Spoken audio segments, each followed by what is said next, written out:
When Lilacs Last in the Dooryard Bloomed, by Walt Whitman.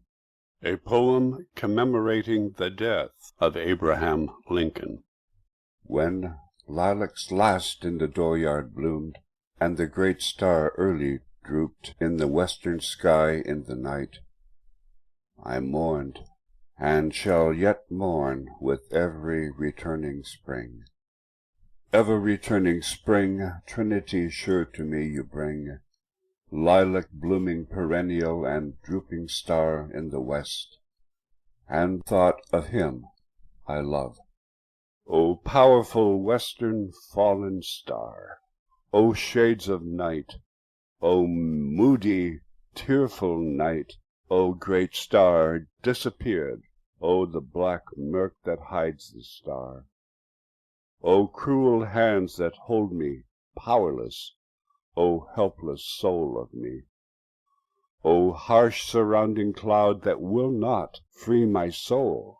In the dooryard fronting an old farmhouse, near the whitewashed palings, stands the lilac bush, tall growing, with heart-shaped leaves of rich green, with many a pointed blossom rising delicate, with the perfume strong I love. With every leaf a miracle, and from this bush in the dooryard, with delicate colored blossoms and heart-shaped leaves of rich green, a sprig with its flower I break. In the swamp, in the secluded recesses, a shy and hidden bird is warbling a song, solitary the thrush. The hermit, withdrawn to himself, avoiding the settlements, sings by himself a song of the bleeding throat, death's outlet song of life. Farewell, dear brother, I know, if thou wast not granted to sing, thou wouldst surely die.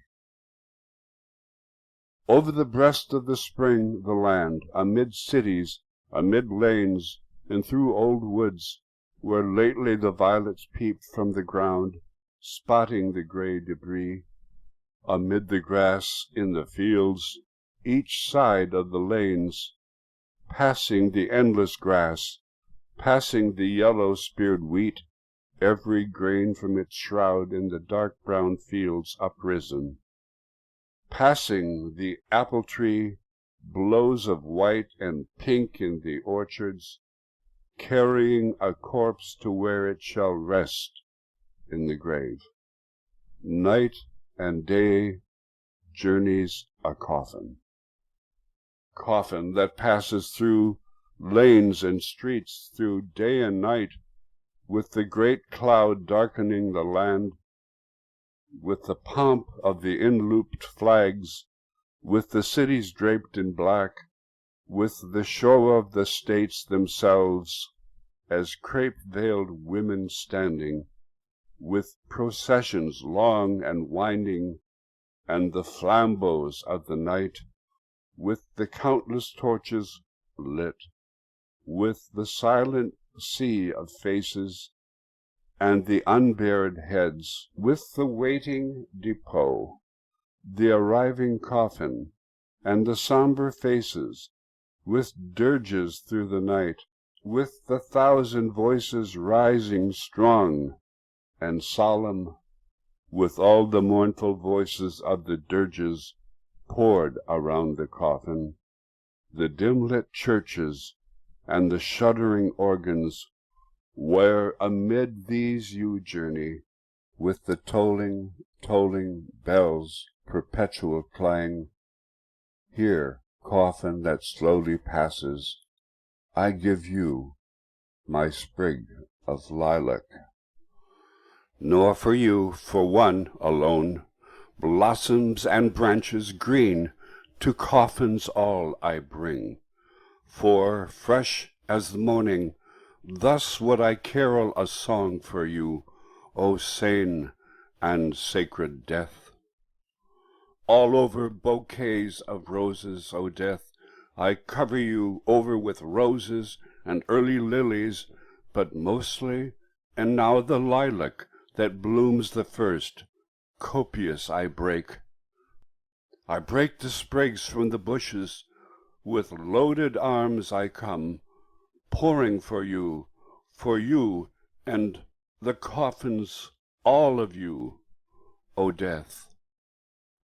O western orb sailing the heaven, now I know what you must have meant as a month since I walked, as I walked in silence the transparent, shadowy night, as I saw you had something to tell, as you bent to me night after night, as you drooped from the sky low as if to my side, while the other stars all looked on, as we wandered together the solemn night, for something I know not what kept me from sleep, as the night advanced, and I saw on the rim of the west how full you were of woe, as I stood on the rising ground in the breeze, in the cool transparent night, as I watched where you passed and was lost in the netherward black of the night,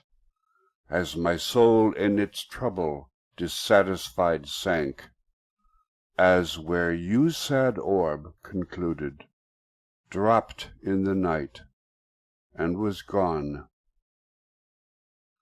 Sing on there in the swamp, O singer bashful and tender, I hear your notes, I hear your call, I hear, I come presently, I understand you, but a moment I linger, for the lustrous star has detained me, the star my departing comrade holds and detains me. Oh, how shall I warble myself for the dead one there I loved? And how shall I deck my song for the large sweet soul that has gone? And what shall my perfume be for the grave of him I love? Sea winds blown from east and west, blown from the eastern sea, and blown from the western sea, till there on the prairies meeting, and with these and the breath of my chant, I'll perfume the grave of him I love. Oh, what shall I hang on the chamber walls? And what shall the pictures be that I hang on the walls, to adorn the burial house of him I love? Pictures of growing spring, and farms and homes, with the 4th month eve at sundown, and the grey smoke lucid and bright, with floods of the yellow gold of the gorgeous, indolent sinking sun, burning, expanding the air, with the fresh sweet herbage underfoot, and the pale green leaves of the trees prolific. In the distance the flowing glades, the breast of the river, with wind dappled here and there, with ranging hills on the banks, and with many a line against the sky and shadows, and the city at hand, with dwellings so dense, and stacks of chimneys, and all the scenes of life, and the workshops and the workmen homeward returning.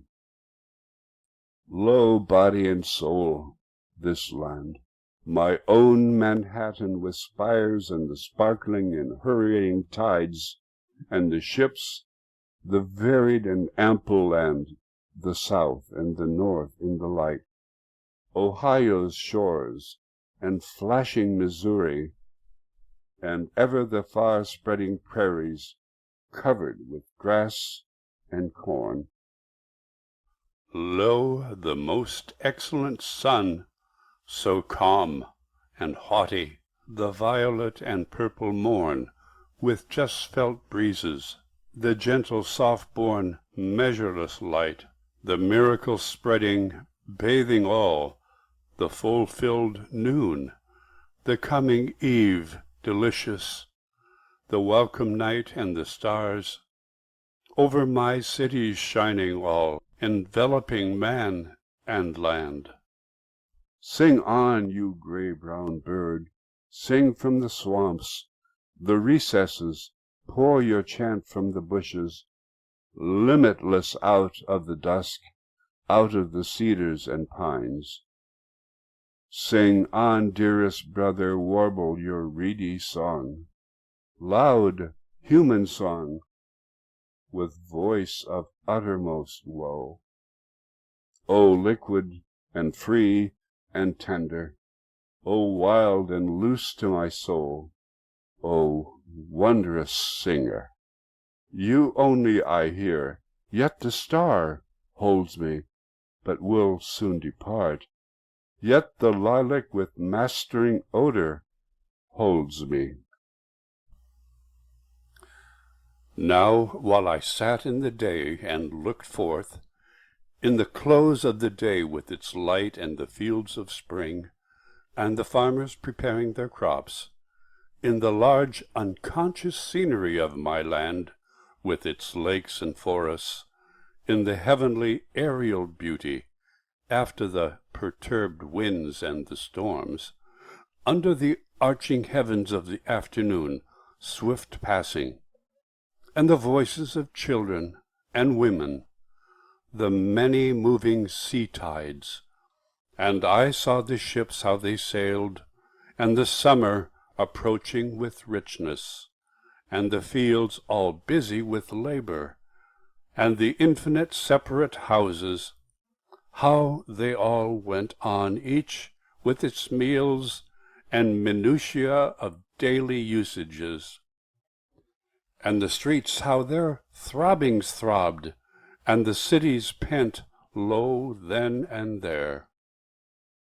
Falling upon them all, and among them all, enveloping me with the rest, appeared the cloud, appeared the long black trail, and I knew death, its thought, and the sacred knowledge of death. Then, with the knowledge of death as walking one side of me, and the thought of death close walking the other side of me, and I in the middle as with companions, and as holding the hands of companions, I fled forth to the hiding, receiving night that talks not, down to the shores of the water, the path by the swamp in the dimness, to the solemn, shadowy cedars and ghostly pines so still, and the singer so shy to the rest received me. The gray-brown bird I know received us, comrades three, and he sang the carol of death and a verse for him I love. From deep, secluded recesses, from the fragrant cedars and the ghostly pines so still, came the carol of the bird. And the charm of the carol wrapped me, as I held, as if by their hands, my comrades in the night, and the voice of my spirit tallied the song of the bird.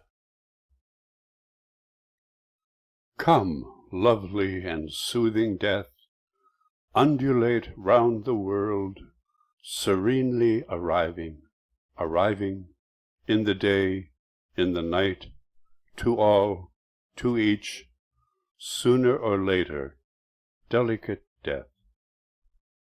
Praised be the fathomless universe, for life and joy, and for objects and knowledge curious, and for love, sweet love, but praise, praise, praise, for the sure and winding arms of cool and folding death.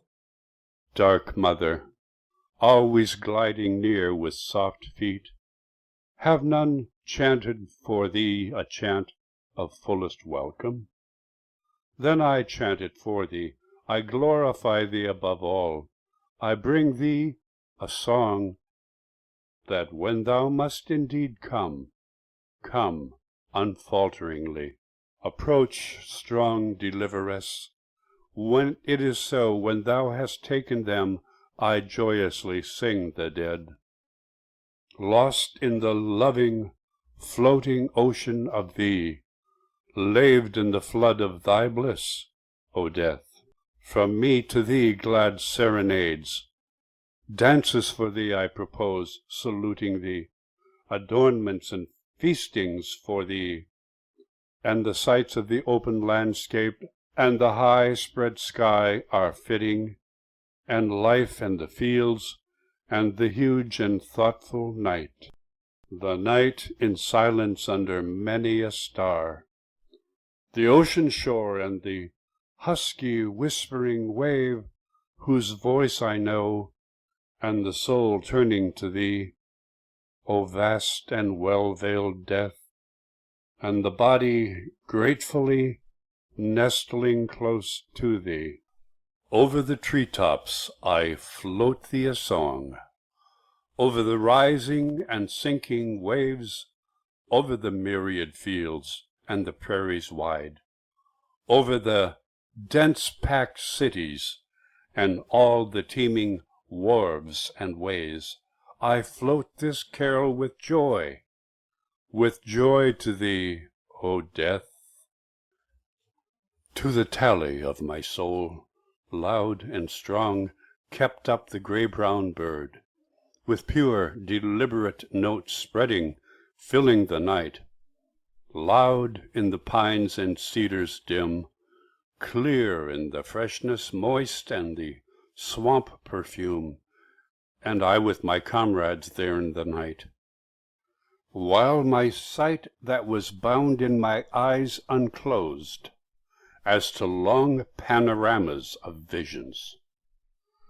And I saw askant the armies, I saw as in noiseless dreams hundreds of battle flags, borne through the smoke of the battles, and pierced with missiles, I saw them, and carried hither and yon through the smoke, and torn and bloody, and at last but a few shreds left on the staffs, and all in silence, and the staffs all splintered and broken.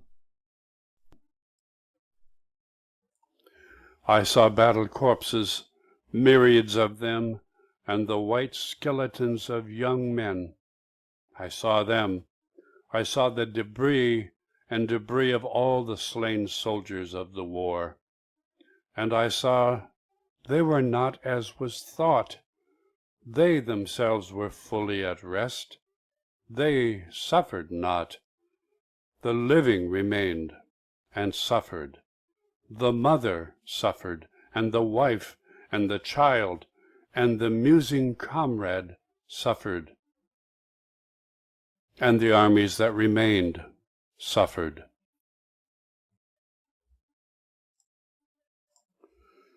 Passing the visions, passing the night, passing, unloosing the hold of my comrade's hands, passing the song of the hermit bird, and the tallying song of my soul, victorious song, death's outlet song, yet varying, ever-altering song, as low and wailing, yet clear the notes, rising and falling, flooding the night, sadly sinking and fainting, as warning, and yet again bursting with joy, covering the earth and filling the spread of the heaven.